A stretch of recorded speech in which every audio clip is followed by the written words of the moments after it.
Welcome, everybody. This is Sergey Gavrilets. I'm organizing this webinar series together with Pete Richardson. I'm having some problems with my video, that's why I turned it off. And the webinar series is on human origins and cultural evolution, celebrating the 150th anniversary of the descent of man. And actually, the anniversary is tomorrow. The book was published on February 24th of 1871. So here's the title page, and also you can see the picture of Darwin. And I'm sure you've seen a lot of them. What makes this one unique is, or interesting, is that its picture was taken in 1871. That's the first thing. And now one, that it belongs to a collection that Darwin himself believed was kind of the best collection of photos they taken of him. So the anniversary is tomorrow, and it's a great pleasure to have Chris Stringer here tonight, who is probably one of the most influential paleoanthropologists now. Chris got his degrees at UCL and in Bristol, and when he got back to Natural History Museum in London, where he's been since. It's almost 50 years. Chris is currently the research leader in human origins, and he's done a lot of amazing work, been involved in a number of different projects and collaborations with many different people. Two probably the biggest projects was he was director of the Ancient Human Occupation of Britain project for more than 10 years, and now he is director of the Pathways to Ancient Britain project, that is kind of continuation of the first one. Chris has had hundreds of different papers that's been cited more than 30,000 times. His age index is enormous. A lot of extremely interesting papers published recently, including this paper that I have here. That was published in Nature just 2 weeks ago, Origins of Modern Human Ancestry. He received a number of different awards and recognitions. He's a member of the Royal Society. And Chris has also done a lot to promote science and research on human origins. He has many different books, and I put just a sample of these books here on this page. So it's a great pleasure to have you here, Chris. Take it away. Thank you. It's a pleasure to be with you. Okay, let's see if we can get the slides started. Yep.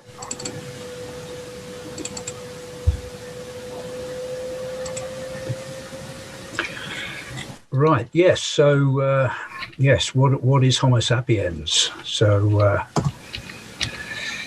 well, here are two different views. The geneticist Spencer Wells and I were having a discussion for a podcast, and here's Spencer saying, I'd like to suggest that we re-welcome the Neanderthals into our own species and tear down the wall we've built between us and them since their discovery over 150 years ago. And I replied to that, there's no one-size-fits-all for Neanderthal versus Homo sapiens species status.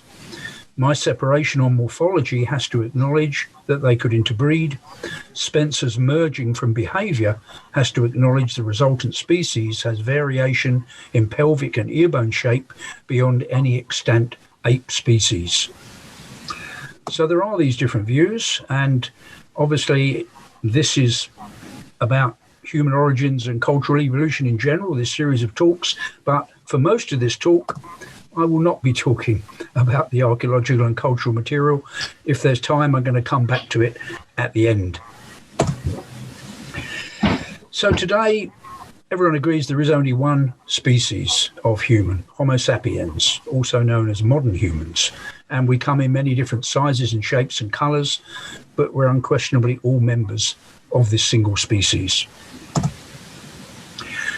But if we go back into the past, even a few tens of thousands of years, we encounter much greater diversity, a number of different lineages, arguably different species of humans.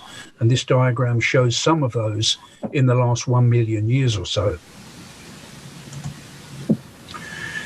And even about 70,000 years ago, there were pretty certainly at least 5 kinds of humans still around on the Earth. So we had been evolving in Africa, Homo sapiens. The Neanderthals have been evolving in Europe and Asia. In Eastern Asia, there were the Denisovans. And in Ireland, Southeast Asia, two strange small-bodied species on Flores, Homo floresiensis, and on Luzon in the Philippines, Homo luzonensis. So there are different views on how to classify humans. And so here are 4 crania from the last million years or so of human evolution. A Homo erectus skull, at least for me, on the top left, a Homo heidelbergensis skull on the top right, a Neanderthal skull on the bottom left, and a modern human skull on the bottom right. But how many of these should really be called Homo sapiens? And there are different views on this. So here's a diagram which shows some of these different ideas and some of the people identified with these different ideas. So for Bill Howells, the American anthropologist, there was really only one kind of Homo sapiens, and that was modern humans, anatomically modern Homo sapiens, as he called them. I broadened the concept to, for me, include a group called archaic Homo sapiens. For someone like Gunther Breuer, Gunther would include Homo heidelbergensis and the Neanderthals in his concept of Homo sapiens. And someone like Milford Warpoff, a multi-regionalist, would even include Homo erectus in this very broad grouping of what he would call Homo sapiens. So these very different views. So we can at least look at what the type of Homo sapiens is. And I wrote a piece with David Naughton in 2010 about this. And this is a quote from that article.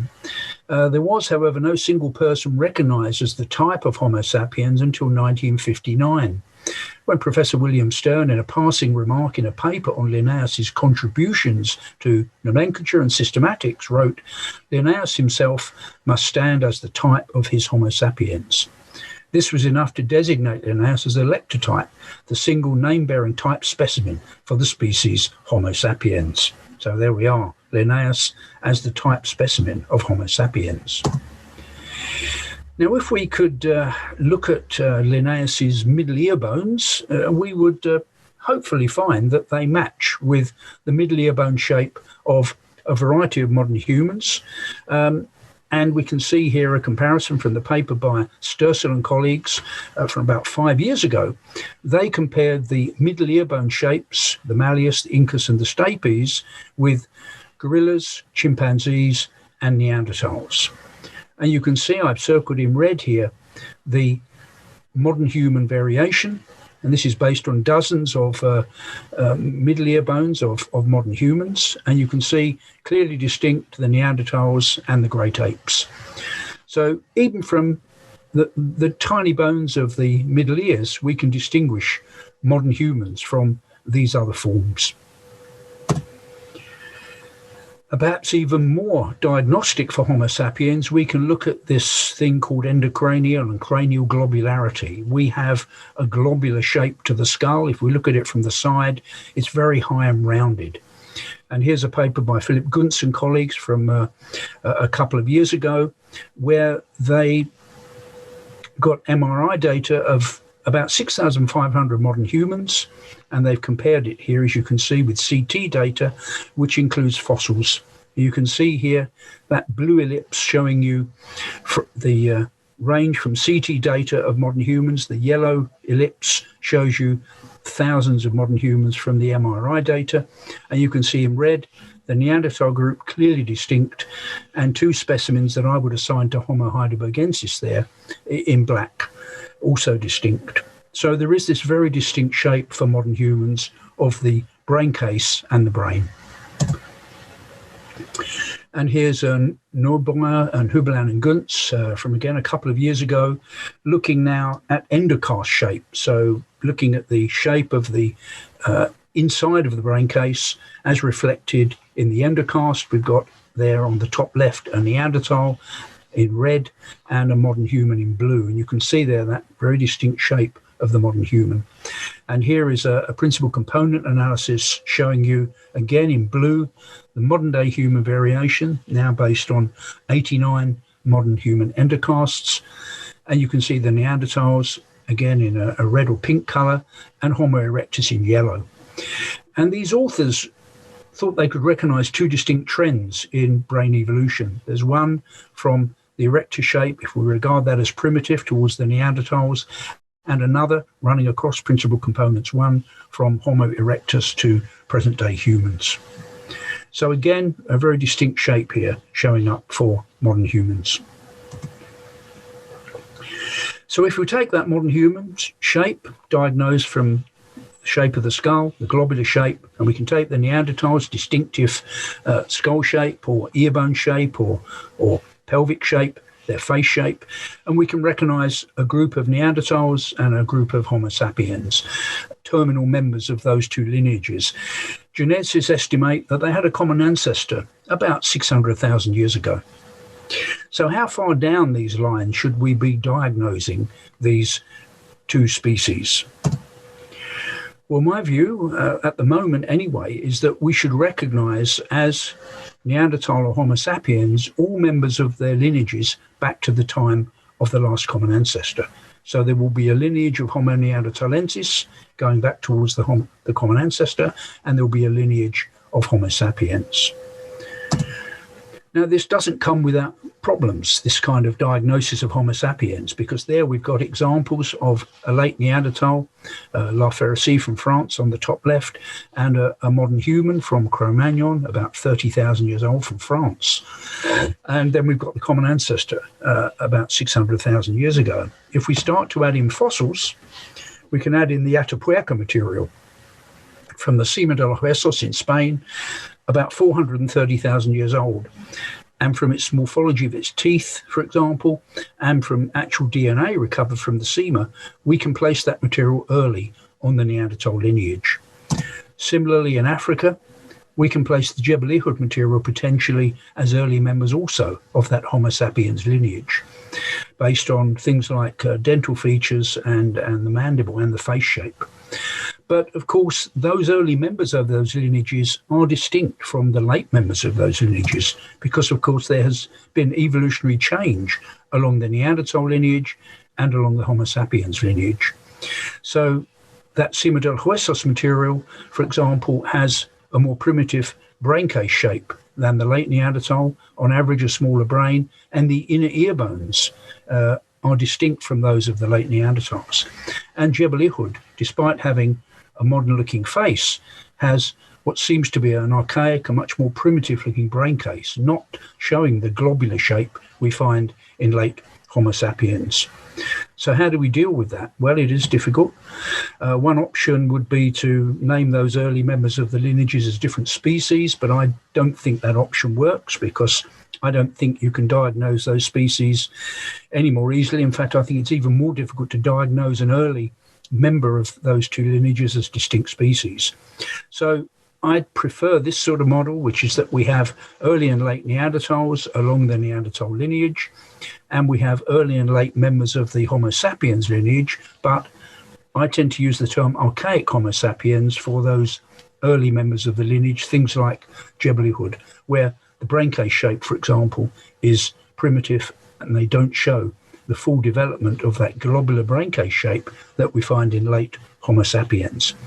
But there are problems with this too, because when we look at a fossil from Nigeria that's only about 13,000 years old, from Ihò-Hèlèrù, this has a brain case shape that is much more like something like Jebel Irhoud than it's like something like Cro-Magnon or typical modern humans. So we have to accept the reality, if we use my diagnosis of Homo sapiens, that we have an archaic part of the lineage and we have a modern shape, a modern part of the lineage, that there will be at certain times a coexistence of the archaic Homo sapiens lineage and the modern Homo sapiens lineage. That is the reality of the situation. So these terms, archaic and modern humans, are not formal terms, they're informal terms, and people will, I recognise, use these terms differently according to the characters they value and put emphasis on. So what about the origins of Homo sapiens? Well, if we go back to the time I was doing my PhD, and that was, yes, more than 50 years ago when I started, nobody really suggested that modern humans had an African origin. So we had these different views around. There were people like Hladicka, who argued that the Neanderthals in Europe were good ancestors for modern humans, and we had evolved from Neanderthals. Clark Howell argued that perhaps we had evolved from a more generalized Neanderthal form. An early Neanderthal that was less specialized had evolved in two different directions, in one direction to the late Neanderthals and in the other direction to Homo sapiens. And then perhaps most popularly, there were multi-regional and Neanderthal phase models, which argued that modern humans had evolved more or less across the whole inhabited old world, and that in each continent we would have a progression from archaic to modern forms in Africa, in Europe, in Asia, in Southeast Asia. And then there was a minority of people, and this including Bill Howells, who argued that given what he thought rather compact grouping of modern humans in terms of their, for example, their skull shape, he argued that they perhaps had a single, rather recent origin, but he wasn't able to say the place of origin. In 1970, he argued that there probably was a recent origin for modern humans, but it was unknown where that origin was. So these were models I was testing in my PhD. And one of the influential specimens that I looked at on my PhD trip around Europe in 1971 was this fossil from Morocco.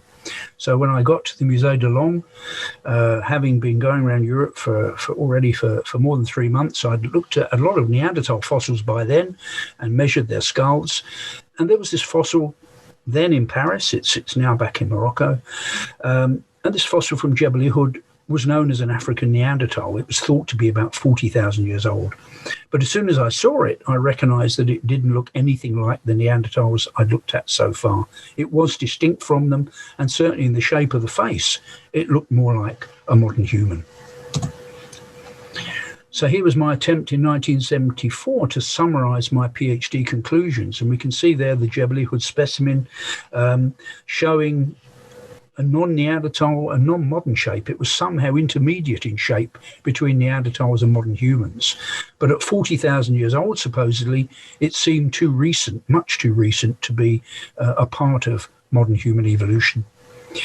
And there were other African fossils, which I've highlighted here, showing the variation in Africa in the specimens I was looking at for my PhD. Broken Hill seemed really quite archaic. Homo 1, on the other hand, seemed to be very modern in its skull shape. Homo 2 was clearly not modern, not Neanderthal. It was difficult to classify it. So already a lot of variation showing up in these African fossils. But in 1974, we had only a very poor fix on how old some of these fossils were. So I started to build up this sort of scenario that we maybe had a common ancestral form, which I called Homo heidelbergensis, based on fossils like Broken Hill and Petrolona, and that there were two evolutionary trends in skull shape from that common ancestor. On the one hand, there was the Neanderthal evolutionary direction, where the main changes were in the shape of the face. So the cranial vault remained archaic, long and low. The face shape was the main thing that changed. And then we had the modern human lineage, where we had an opposite trend, where the face shape just got smaller, and the vault shape was the main change, the development of this globular brain case in modern humans.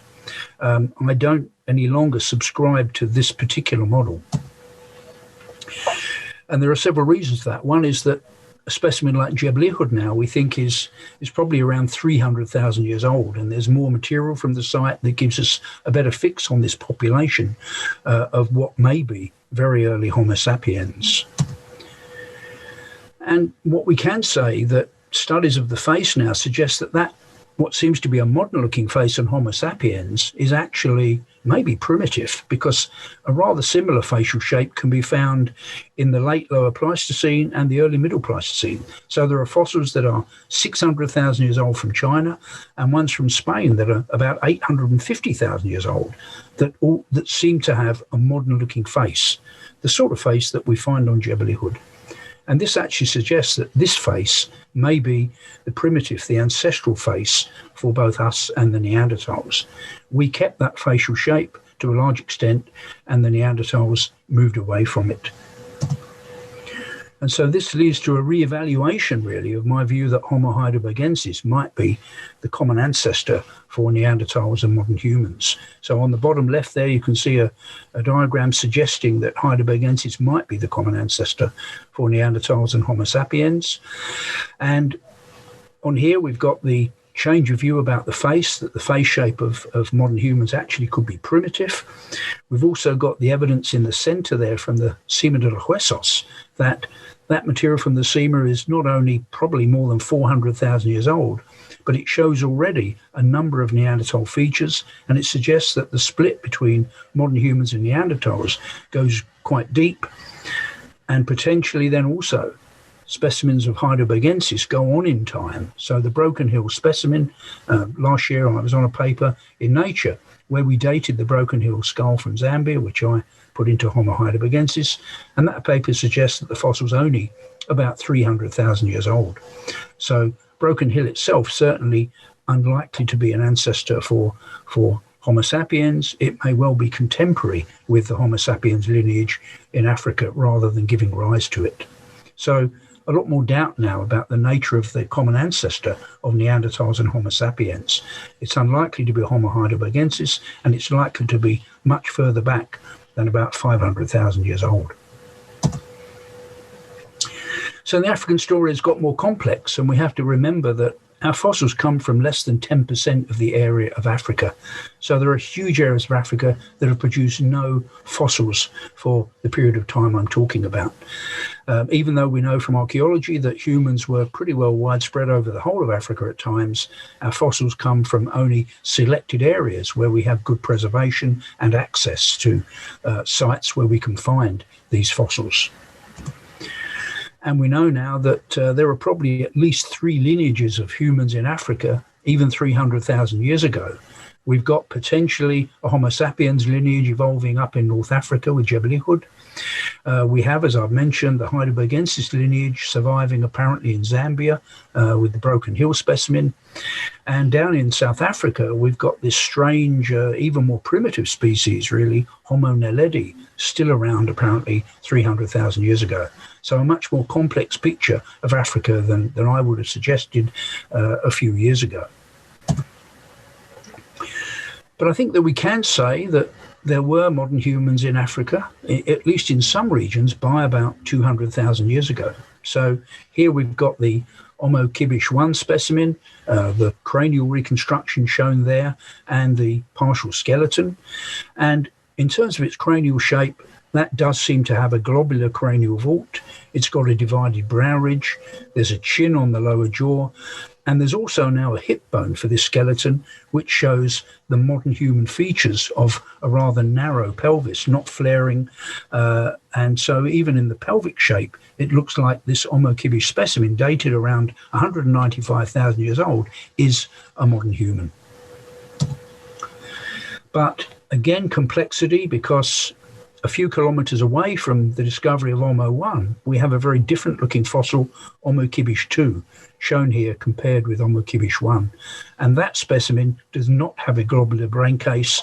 As I've found with my PhD work, it, in my view, does not represent a modern human. It may well be on the Homo sapiens lineage, but it's not a modern human. And if these two are contemporary, I would certainly put them in quite distinct populations, and I would only call Homo 1 a modern human.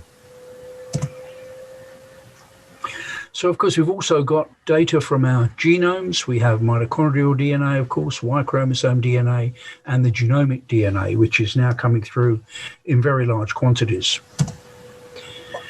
And for some people, this data shows quite deep divisions in Africa of the early lineages of Homo sapiens. So here from Karina Schlebusch and colleagues, the suggestion that we can see already more than 200,000 years ago, these emerging lineages of modern humans in Africa.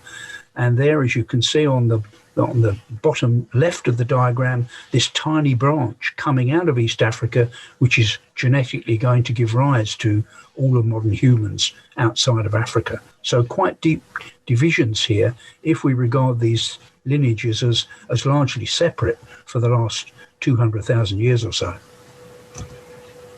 But of course, the reality may be much more complex. And I've been involved in work with Eleanor Sherry and colleagues where we've argued that actually there may well have been distinct lineages of Homo sapiens in different parts of Africa, which at times went in their separate directions in evolutionary terms, at other times may have exchanged genes with each other. So we end up with a rather complex network of the evolution of Homo sapiens over several 100,000 years in Africa.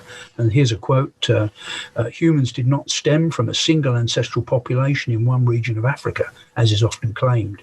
Instead, our African ancestors were diverse in form and culture and scattered across the entire continent.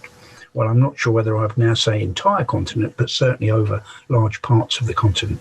So perhaps a rather complex picture of the evolution of modern humans over several 100,000 years in Africa.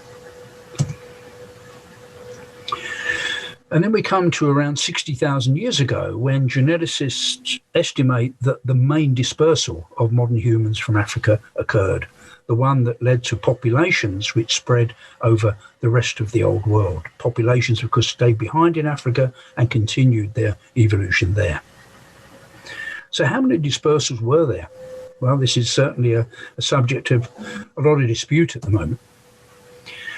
We can say that modern humans were arriving in Europe at least by 45,000 years ago. The evidence from Bacho Kiro, published recently, suggests we've got modern humans there in terms of morphology, in terms of mitochondrial DNA, about 45,000 years ago. Possibly a much older arrival of Homo sapiens in Eurasia, perhaps what you might call, or what some people will call an unsuccessful early dispersal of Homo sapiens into Greece. So here, work that I was involved in with Katerina Havati and colleagues, where we studied the Apidima 1 fossil from Greece, and we argued that from the preserved part of the skull, this specimen looks like a Homo sapiens. It's certainly distinct from Neanderthals, distinct from a Heidelbergensis. The most similar specimen in the analyses we conducted in terms of cranial shape is that specimen on the bottom right from Schul, which is, in my view, a modern Homo sapiens. So apparently here evidence of an early dispersal of Homo sapiens reaching at least to Greece more than 200,000 years ago. But at least the data from the site suggests that afterwards that population was replaced by Neanderthals, because afterwards we have the presence of a Neanderthal fossil at the site after the time of Apidima 1. So perhaps an episodic dispersal of Homo sapiens ultimately being replaced by Neanderthals. So that's quite a complex picture, but it does fit with some genetic data that's been published recently, suggesting that there was an early transfer of DNA between Neanderthals and modern humans that occurred maybe between 350 and 150,000 years ago. So this is a poorly known part of our and Neanderthal history, but it looks like the mitochondrial DNA and the Y chromosome DNA of Neanderthals was replaced by an early sapiens pattern which emerged from Africa. So this is something we still have a poor fix on, and it's possible that the Apidima fossil from Greece at more than 200,000 years old does represent a population that was involved in this early mixture of genes between Neanderthals, early Neanderthals, and early Homo sapiens. And there are further challenges to the view that there was only one major exit of Homo sapiens from Africa about 60,000 years ago, because there are fossils from China and Sumatra which look like they're modern humans. We've got teeth from Dokxian, Fuyan Cave, which are thought to be more than 80,000 years old. These have been challenged recently on some data, but I think it's difficult to dismiss this evidence entirely. And I was involved in work looking at these two modern human teeth from Sumatra, from Lider Alger Cave, and we dated these teeth to around 70,000 years old. So these two bits of evidence from China and Sumatra suggest that there must have been a modern human dispersal that reached the Far East more than 70,000 years ago. And further support for that comes from Australia. From northern Australia, the Madja rock shelter has a very deep stratigraphy, and down at about 65,000 years ago, there's evidence of complex technology. There are no fossil humans from here, but complex technology and pigment use, extensive pigment use in levels dated at 65,000 years old and assumed to be the work of modern humans. So this again would suggest that modern humans had managed to penetrate and reach as far as Australia by 65,000 years ago. So we do have a problem in kind of integrating this data together. So here's a diagram I've taken from Robin Dennell's piece in 2015. And so the argument would have to be that there was at least one earlier wave of Homo sapiens around 100,000 years ago. That managed to go through southern Asia, it reached China and potentially got to Australia as well. And then there was a second wave, the main wave, which geneticists identify of modern humans from Africa, starting around 60,000 years ago. And what must have happened, if the genetic data are correct, is that first wave must have pretty well entirely overprinted any sign of that. So that second wave overprinted any sign of the first wave. So that's why when we look at the DNA of people outside of Africa, in terms of Y chromosomes, in terms of mitochondrial DNA, and in terms of most of the genome, it looks like that second wave is the one that gives rise to present-day genetic diversity outside of Africa. Of course, there is another possibility. Could the genetic calibrations of events be wrong? And we shouldn't entirely dismiss that. The geneticists seem pretty confident about this post-60,000 dispersal from Africa, most of them, but perhaps there is a little bit of leeway in the estimates, and maybe it might be possible to squeeze an earlier dispersal, even of that second wave. We'll have to see. So the genomes we got of Neanderthals and Denisovans, of course, show us that we did have a complex relationship with Neanderthals and Denisovans, which included clear interbreeding. And I mentioned already this potential early interbreeding of Homo sapiens and Neanderthals, maybe more than 200,000 years ago. And we've been arguing about this interbreeding for many years. So, over the years, I was certainly aware that closely related mammal species could hybridize, jackals and wolves, for example, brown bears and polar bears. But my view was, and is expressed there on the bottom left there, if there was any interbreeding, it was on such a small scale, we would not find any trace of it today. That was my view. But of course, that view has been pretty firmly falsified, because it does seem clear that people outside of Africa, pretty well everyone outside of Africa, has around 2% of Neanderthal DNA from interbreeding events that are calculated to have happened mainly between 45 and 60,000 years ago. And we can even find signs of this even up to about 40,000 years ago. So close to the time that Neanderthals were apparently going physically extinct, we can find a fossil like this one from Romania, this jawbone from Oase. It's a modern human jawbone in terms of its main shape. It's got a clear chin on the front, but it has some unusual features, including in the teeth.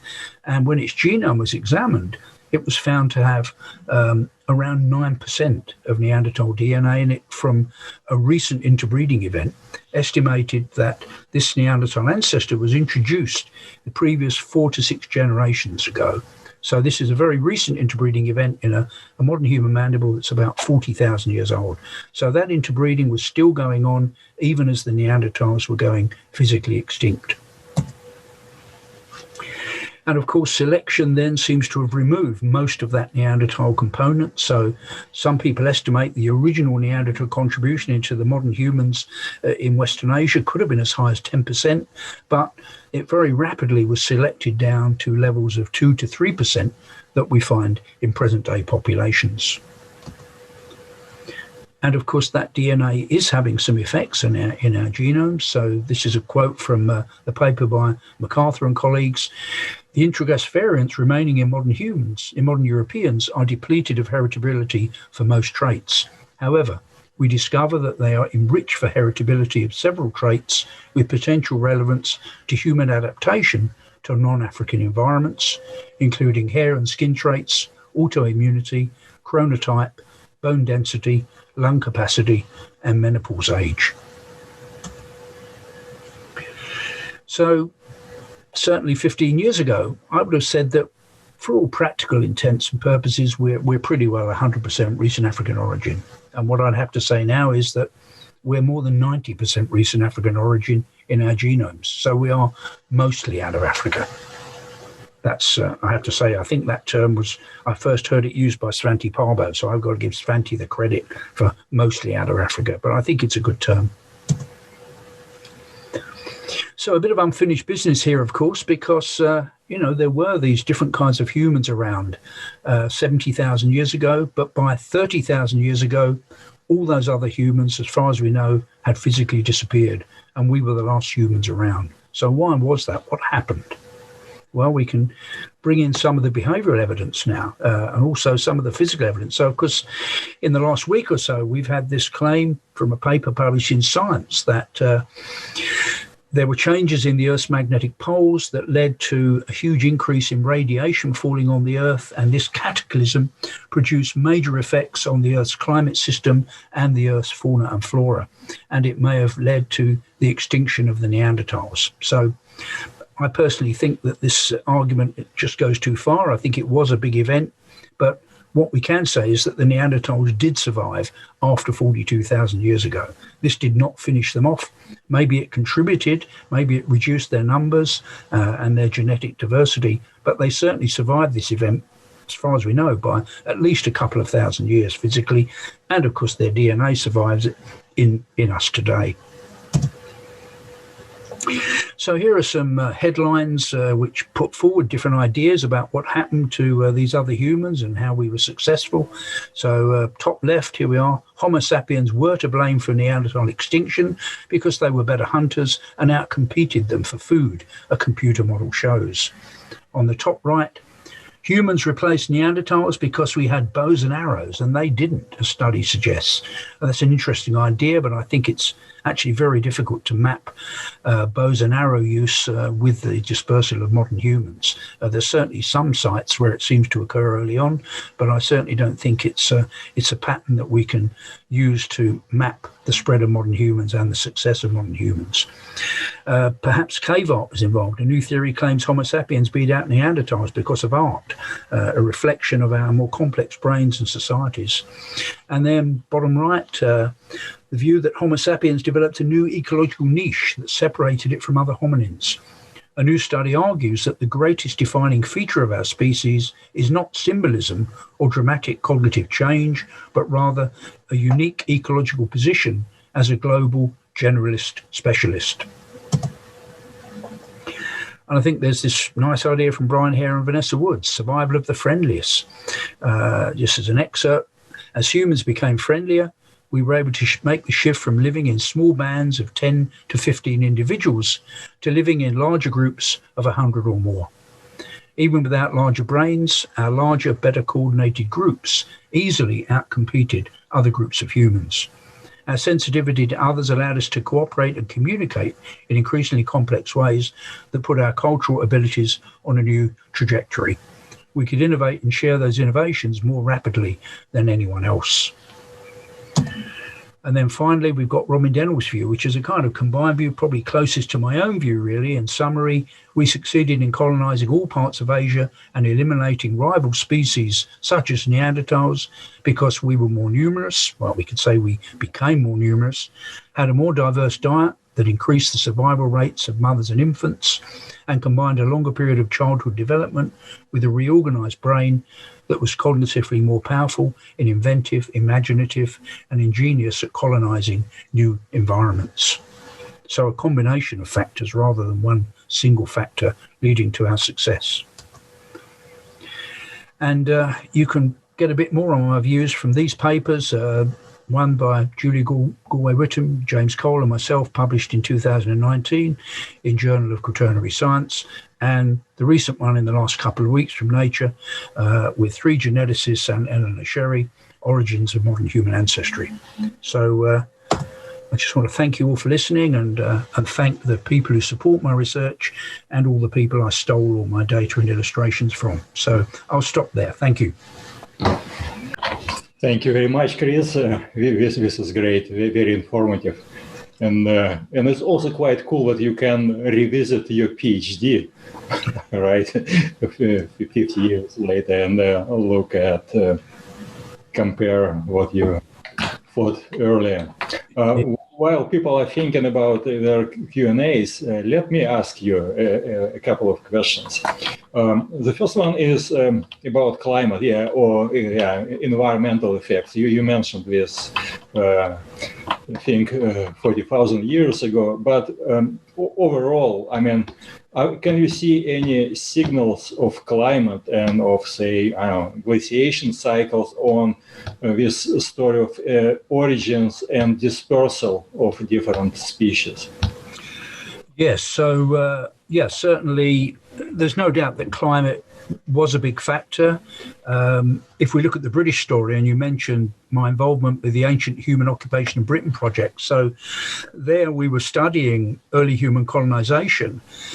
And what we found, and of course others have suggested this too, is that Britain's right on the edge of the inhabited world, and because of its proximity to the Atlantic, it's really influenced by the state of the North Atlantic. If the North Atlantic is warm, as it is pretty much today, Britain is very habitable for humans. But if it's cold, extremely cold, and we have even glaciation, it's likely that Britain was completely depopulated.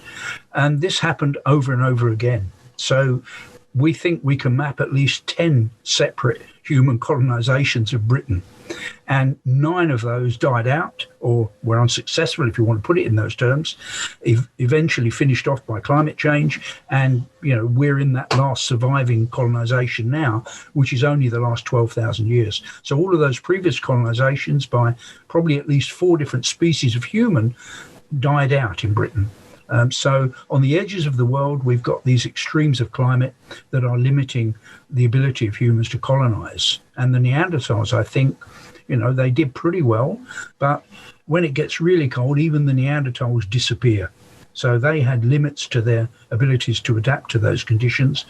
And I think it's only with modern humans of the last 40,000 years or so that we really find humans actually staying behind in those extreme conditions and being able to adapt to them.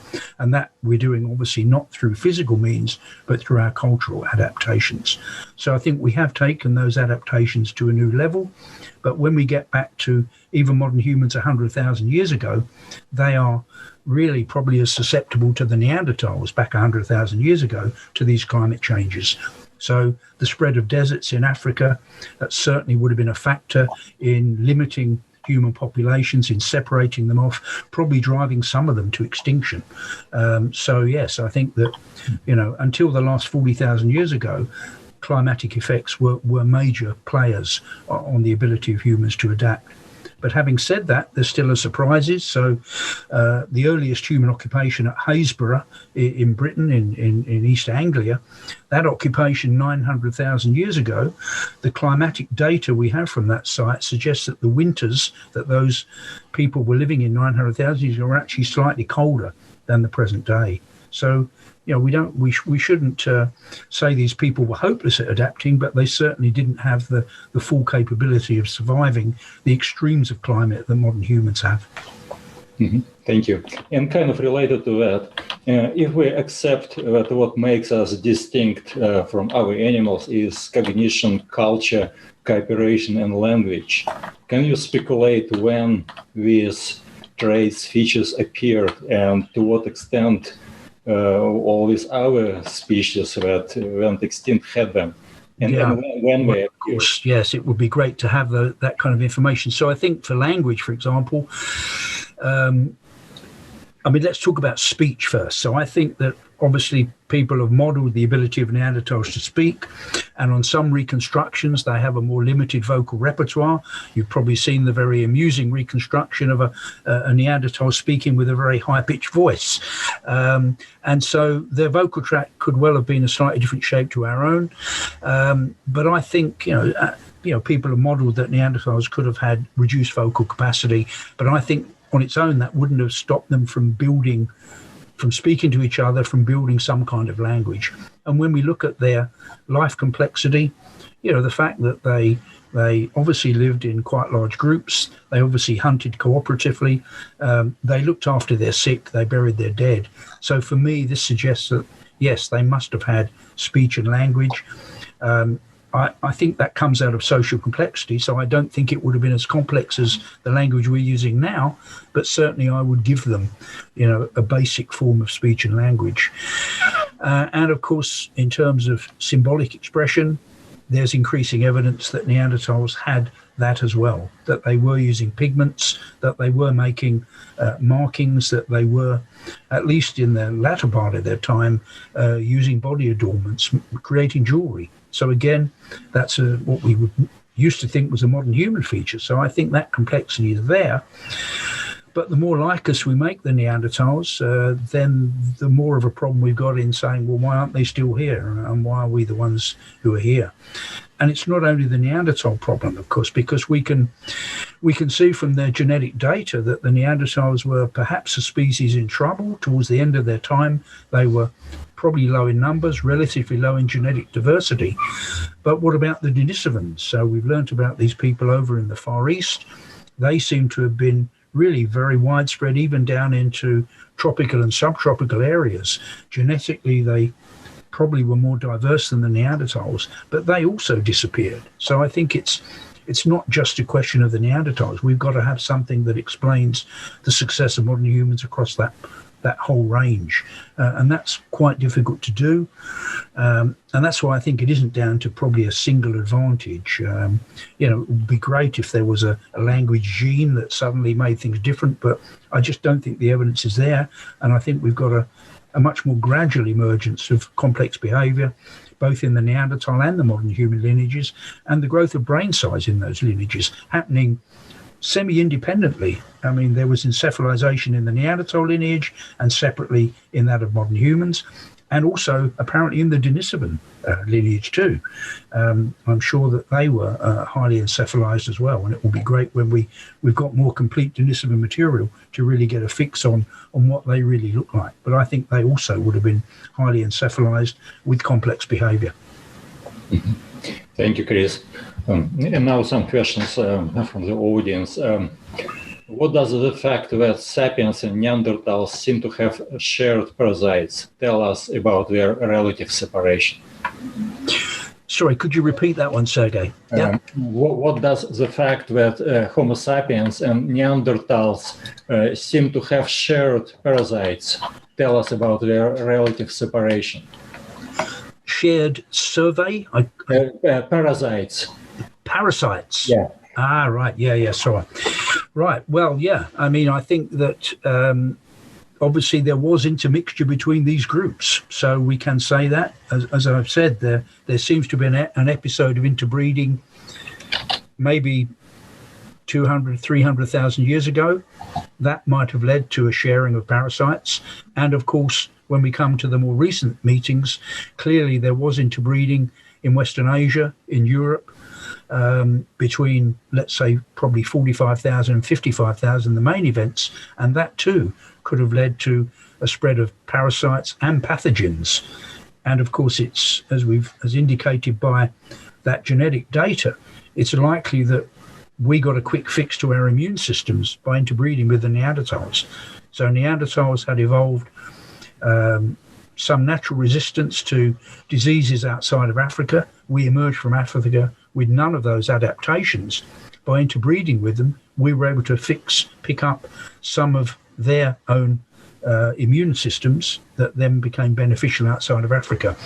And I'm sure that it will turn out that the same thing happened with Denisovans.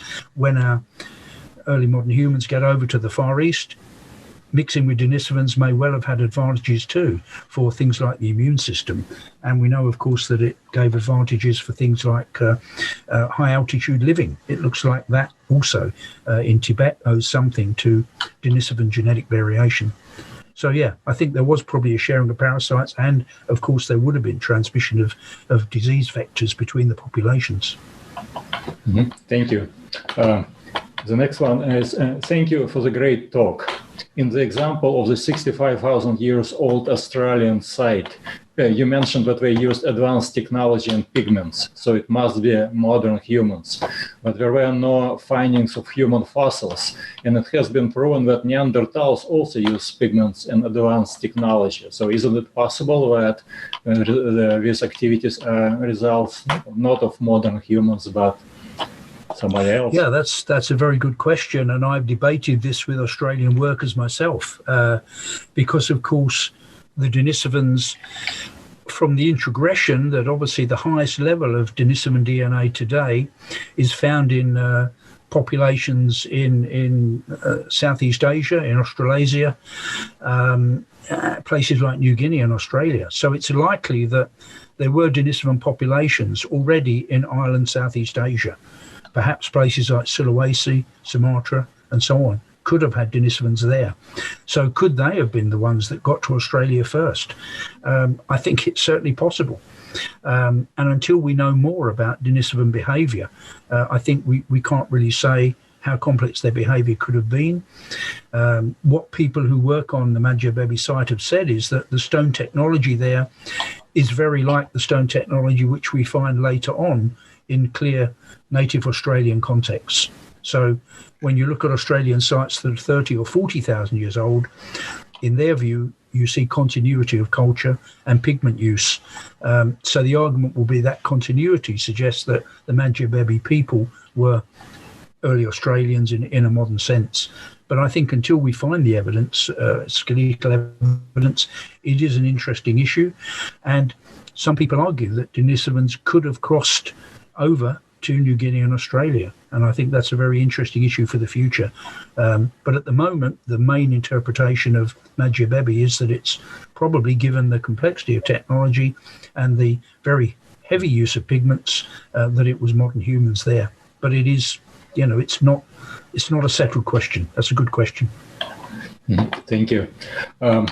About language, so if Neanderthals also had language, in your opinion, does it push the origin of languages back before we separated from Homo sapiens, or you can imagine a language evolving convergently in both species? Yeah, I think the short answer is we don't really know how far it goes back, but obviously if we look at even a site like Boxgrove, so we have a site like Boxgrove at close to 500,000 years old in Britain. And there we've got evidence of human groups, maybe estimates of up to 30 people, sitting around butchered carcasses of horse and deer and even rhinoceros. Rhinos are very dangerous animals. So if they were really hunting rhinos, that's got to involve a lot of skill and cooperation to do that. And even if you come upon a dead rhino, this is an open landscape that they're living in with lions, hyenas, bears, wolves. So while people are methodically dissecting an entire rhino carcass, which they did, you've got to have organisation, because some people have got to keep the competition away. Those hyenas are going to flock to that carcass. So I think there's a level of organisation there which implies cooperation and probably forethought in planning where they're going to get their next meal from. So I would argue that even the humans at Boxgrove 500,000 years ago probably had a basic form of speech. It wasn't complex. I'm sure it didn't have the need for abstractions and spirituality and so on. But in practical terms, I would give them speech and language. Yeah. Mm-hmm. Thank you. Thank you, Chris, for the great talk. Do you think it's possible that the Neanderthal brain might be fundamentally the same as the human brain in its internal structure and organization? In the surface shape, difference reflects what you get when you mold essentially the same brain inside different shaped skulls. Yeah, well, we can't answer that one, unfortunately. The internal wiring of that brain is unknown to us. But given that we have separate evolutionary trajectories for several 100,000 years, given that the ear bone shapes are quite different, my basic assumption would be that the brain evolution would not have been on an identical trajectory. Some people have argued that the cerebellum, for example, is very important in modern human evolution, and the precuneus, which is an area we can't access from endocasts, and those areas seem to be distinct in modern humans. So we only have a very poor fix on this, but my guess is that, my basic assumption would be that if the skull shape is different, if the ear bones are different, then there will be a difference in the brain. And obviously the Neanderthal brain was large and complex, and it didn't limit many aspects of their behavior. They are showing clear aspects of human behavior, but I would argue that over several 100,000 years, you would expect a different evolutionary trajectory. Those brains have enlarged in parallel with each other on separate lineages. And something I didn't mention either is the energetic arguments as well. So Neanderthals, of course, we know now that their rib cages and those of Homo erectus were much bigger and differently shaped to those of Homo sapiens. And the argument is that Neanderthals, those big brains were energetically very demanding, and also their extra muscle power was very demanding. So I think they would have had a different physiology, and it's likely that on some estimates, Neanderthal lungs were and oxygen demands were some 20% bigger than those of modern humans. So that implies a difference in efficiency, if you like. Are we a more efficient model of a human, one that needs less energy from the environment, and therefore on any given environment you can support more modern humans than you could support Neanderthals, given their greater energetic demands? So I think that's something to consider as well. And that brain, it's energetically very demanding, and it required a lot of energy. That would have certainly put constraints on Neanderthal food demands, for example, and the number of people that could be supported on the landscape. Mm-hmm. Thank you. The next one. Thank you for the fascinating talk. What do you think about the braided stream metaphor? Should it replace more tree-like phylogenies, or is the web thinking a little overstated in the case of recent human evolution? Thank you. Yes, sure. Well, I think, and I've written about this. So, I wrote a paper, maybe 6-7 years ago now, called "Why We Are Not All Multi-Regionalists," and that paper, discussed this whole idea of the different models of human evolution, and whether the braided stream model is the one that should now be our basic model of human evolution. And I said in that paper that we need both models. We need tree-like structures, and we obviously need, at times, some of these lineages intermingling and spreading DNA. So when we look at the Neanderthals and us, as I've said, the fact that, even from these tiny little ear bones, that you can tell a Neanderthal from a modern human, that says something about their separate evolutionary history. The fact that the Neanderthal pelvis is quite distinct from a modern human pelvis. The fact that the brain case shape is distinct, the facial shape is distinct, the teeth are distinct. So that implies a separate evolutionary history. And largely, for most of the last 600,000 years, I would argue they had a separate evolutionary history. But now and again, they interchange DNA. It's relatively small amounts of DNA, but we now know the more mammals and birds that we look at for their genomes, the more we see that closely related species do a bit of interbreeding when they get a chance, because it allows them to top up their diversity.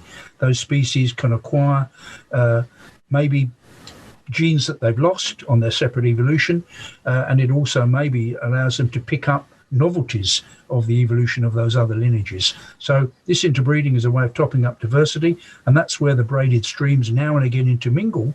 But in my view, unless you have a first or second generation hybrid, it's always going to be possible to tell a Neanderthal from a modern human if we have their skeletons. Thank you, Chris. Let me ask our panelists, speakers in this series, if they have any questions. Pete, you have a question? You are muted.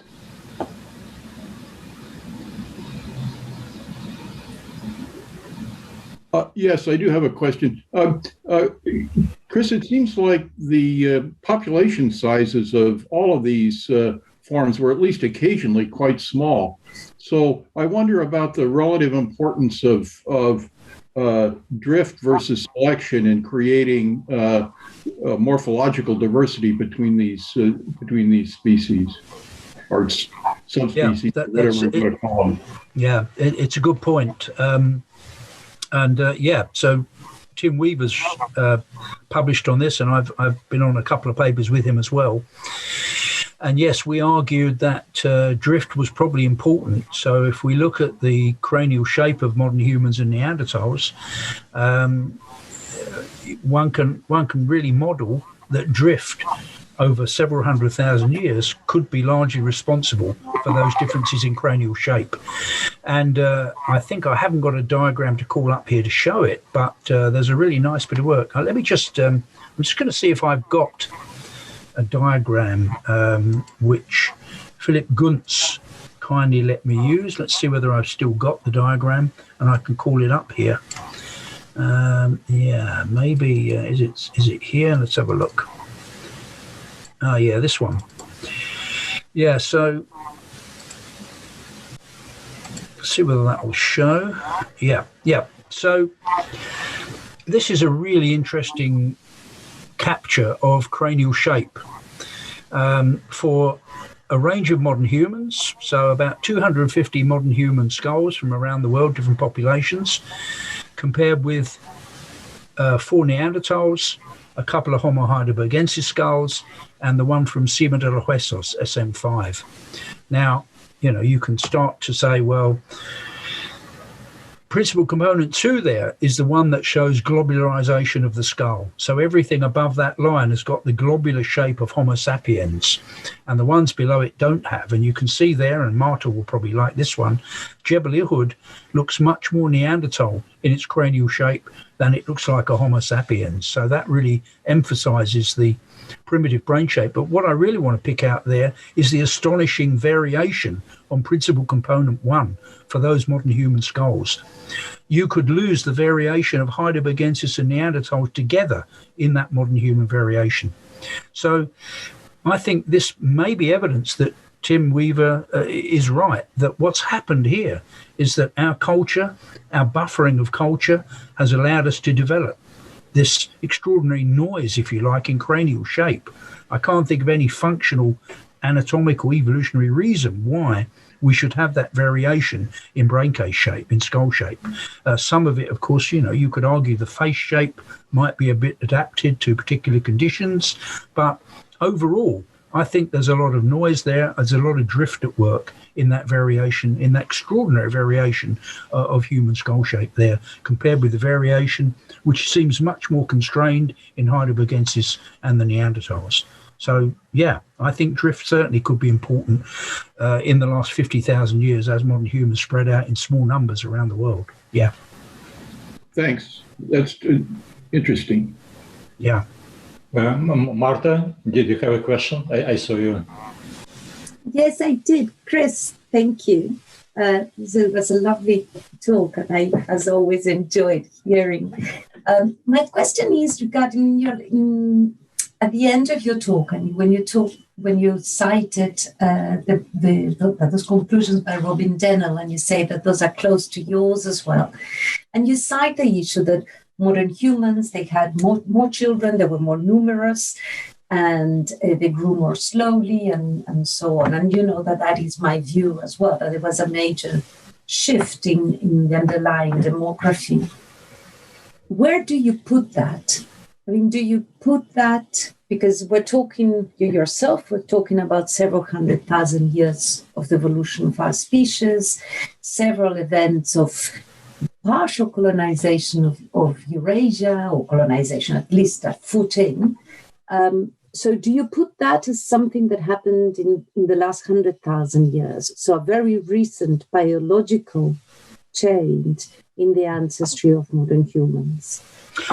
Yeah, that's a very good question. And I think that, when we look at, let's say, the African material of 100,000 years ago, we can see there that there is, obviously over Africa, there's extensive networking. There is some evidence you can build up of larger societies, maybe of longer term survival of adults developing a greater age. But the fact is that what's still puzzling is that it's really only in the last 45,000 years that we see this big change of the adaptive capabilities of modern humans, that they suddenly do seem to extend. Okay, they get out of Africa, but even then, there are these, constraints that seem to hold them back. So there's the Bacho Kiro people of 45,000 years or so, but they seem to disappear. Those very early Homo sapiens, and you think of the Oasi individual, the one from Ustishim in Siberia, their DNA seems to have basically disappeared. So those very early colonizations do seem to have been replaced. And it's the one after 50,000 that is really the one that takes off and spreads into those new regions and finally replaces those other human populations. The Neanderthals were not replaced when Apidima gets to Greece. They weren't replaced in Western Asia when Mislia is there at 175,000. The Neanderthals came back. The Denisovans obviously persisted beyond 45,000 years ago across large areas of Asia. So there is something different in the later part of the story, and I haven't got a fix on what it was. I do think the Neanderthal story is one of attrition of their genetic diversity and numbers by those repeated climate changes that were happening, particularly in Europe. I think it whittled down their numbers and diversity, and that they were probably a species already in trouble, even without having the competition of modern humans arriving to live alongside them after 45,000. But for the Denisovans, that's a more difficult one to explain. I don't know what you think about how we replaced the Denisovans. Was it purely demography, that we were just more successful? I don't know. What are your thoughts, Marta? Can I turn it back to you?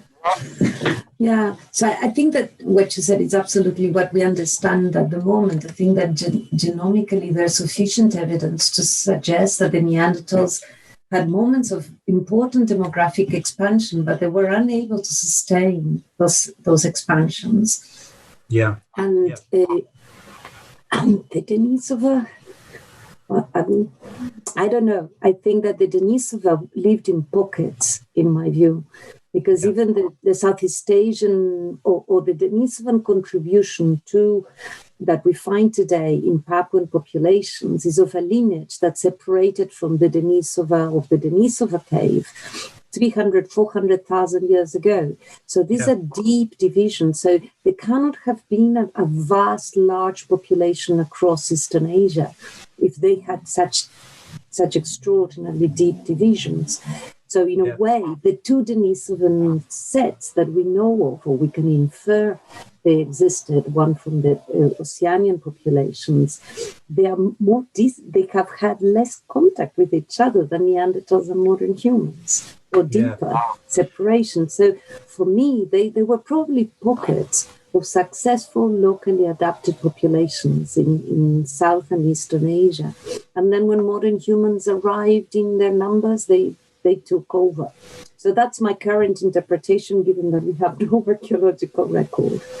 Yes. Yeah, but it is a puzzle, because I think that obviously we do have universal biological features related to our demography and our neurobiology.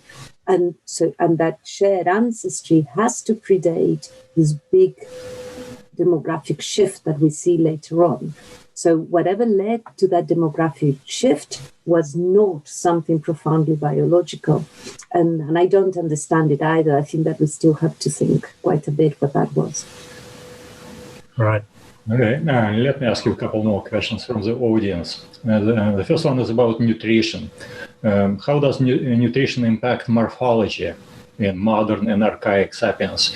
Would nutrition resources and glaciation cycles impact on the resources produce signals in the morphology? Yeah, well, that's really one for the geneticists. I don't think I'm able to really answer that one. Clearly we can look at the genome of a Neanderthal and a modern human and pick up that there are differences between them. But I think even in modern humans, we still have a pretty weak fix on individual genes and how they affect the phenotype. Obviously, genes are working together, and I think the idea that there are maybe single mutations that make a difference is something I'm really not an expert to talk about that. Yeah. All right. The next one is about this early, late Pleistocene dental remains in Asia with modern features that you mentioned. Yeah. You argue an early dispersal of sapiens out of Africa to be a more plausible interpretation of this than modern features evolving in Asia, like the Chinese multi-regionalists have argued for decades. What about other features like the flat shovel-shaped incisor, which was deemed to be by this school to be linkage between Asian archaic humans and modern populations of East Asia? Yeah. So, so the shovel-shaped incisors, of course, when you dissect the exact features of those incisors, there's a superficial similarity. Neanderthals have shovel-shaped incisors as well.